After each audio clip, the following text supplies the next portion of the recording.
এই নিউজটা আপনারা গার্ডিয়ানকে দিবেন। দিনের একটা নির্দিষ্ট সময় বাসা থেকে বের হয়ে যাবে, দিনে 2বার বা 3বার নির্দিষ্ট সময়, প্রতিদিন একই সময়। তার মানে এই সময়টা তার নেওয়ার সময়। তো বললো ওনার বাড়ি ঘোড়াঘাট থেকে স্যার যাচ্ছি স্যার ওই দিকে হিলির দিকে খাওয়ার জন্য।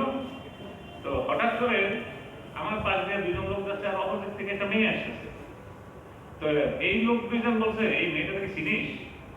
তো এই মেয়েটা কিন্তু আমাদের ভবিষ্যৎ। আমার ক্লাস 5 এর স্কলারশিপ পেয়েছে, ক্লাস 8 এর স্কলারশিপ পেয়েছে। এই মেয়েটা কিন্তু আমাদের গ্রামের ভবিষ্যৎ, ও অনেক ভালো করবে।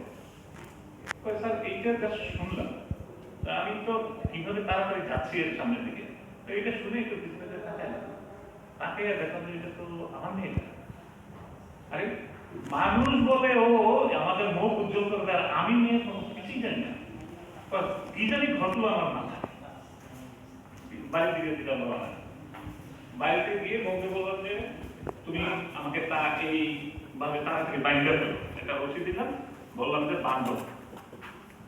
বড় নাকি বলছে যে এই তো আমাকে মারার আরো একটা ফন্দি, কারণ এমনি তো পিঠে এখন আমার বান্ধব। আবার সে কিছুতেই রাজি হয়নি, পরে যাই হোক আমি দৌড়াদৌড়ি করে বান্ধার প্রায় 1 ঘন্টা পরে আমি স্থির হইলাম।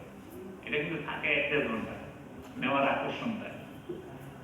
স্থির হলাম, স্থির হওয়ার পরে বলে বললাম যে এটা আমার ছেড়ে দেবো।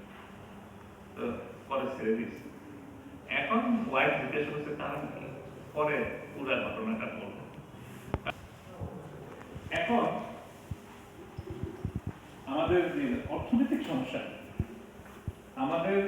আমরা বলছি না কোনো মাদক আনি না, কিন্তু প্রতি বছর মাদকের জন্য প্রায় 7,000 কোটি টাকা দেশের বাইরে চলে যাচ্ছে।